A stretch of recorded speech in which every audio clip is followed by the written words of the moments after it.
Kaya mga kasama, napanood yung mga nakarang araw. Itong si Senador Robin Hood Padilla na ayon sa mga DDS ay napakagaling daw ng katanungan. No? At ang tumatak sa mga nakapanood sa netizen ay sabi ni Senador Robin Hood Padilla, tinatawag itong boy sili, ibang mga netizen. Dapat ayon kay Senador Robin Hood Padilla, itong prosecution dapat daw neutral. Saan ka nakakita ng prosecution na neutral? Paano ipo-prosecute yung akusado? Di ba po? Kung meron man neutral dito ay mga judge dapat hanggat hindi lang na papakinggan yung ibang magkabilang panig, depensa sa prosecution. Tulad nito sa impeachment court, kahit hindi abogado itong si Robin Hood Padilla, Senador Robin Hood Padilla, ay naging judge siya kasi senador, impeachment court po yan. Kapag nag-convene ng impeachment court ang Senado, kahit sino pwede na membro ng Senado ay pwede maging impeachment court judge. So, naging hukom sila dyan. Ngayon, maraming nagsasabi na dapat ang constitution po natin ay palitan na yung part na dapat 4-year college.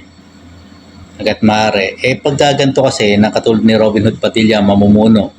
At nag-number 1 pa raw sa questionabling, ayon sa mga nagko-comment, questionabling survey na nag-number 1 pa. Isipin nyo kung maging vice president yan o kaya maging presidente pa, ano kaya mangyayari sa bansa natin, no?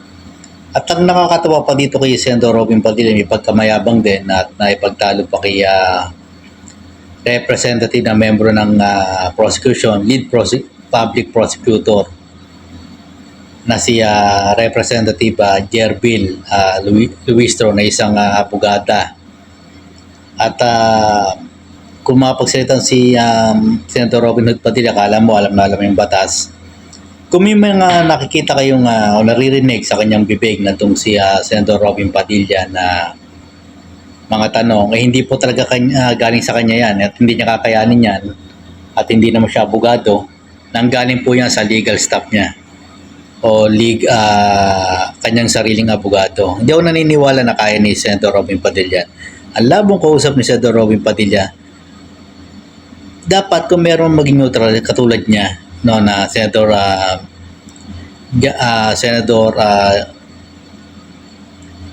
judge siya sa impeachment court, dapat siyang neutral kapag napakinggan lang yung buong panic, makita lang yung mga ebidensya ng prosecution at depensa, dun sila magiging mag-decision. Tandaan niyo yung sinabi ni Senator Robin Padilla dati na kahit sunugin daw siya, makamoy dati siya. Pag mga ganyan katulad nila Marcoleta, nitong buti nga nakulong na si Marcoleta, na aresto na.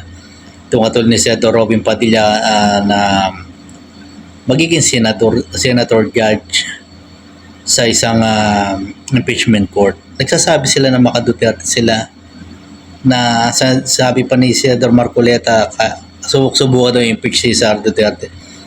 Magiging senator judge ka sa isang impeachment court. Dapat hindi ganyan. Dapat nagsisilbi sa purpose ng taong bayan sa public accountability. Titingnan nyo naman ang ebidensya, hindi yung komot magbubulag-bulagan na kayo dyan. Ito na, nabawasan tuloy sila. Sila rin may kagawan dahil may kaso sila sa iba't ibang kaso ang nakakarap po nila. So, ito sa mga botante na matitigas ang ulo, ayan, boto lang ng boto. Yan, mga nakukuha natin katulad ni Robin Hood Padilla na ang gulong kausap, Takala may parang kulang lang beer sa kanyang lamesa, parang lasing magsalita at magpaliwanag. So ito, sana makasama, o nga pa yung kay Mima Alicia yung vlogger, nahuli na yung mga suspect doon tulad noon. Sa ngayon, satisfied ako basta tama lang yung nahuli ng mga suspect. At ang interesado ko, sino kaya nag-uul sa mga to, pumatay sa BBM vlogger na si Mima Alicia. So hanggang dito lang po muna yung vlog at sana mag-isip po tayo maigi, no? Uulitin ko po, bumoto po tayo ng tama. Hindi katulad nitong si Senator Robin Padilla na ang gulong kausap. Hanggang dito lang po.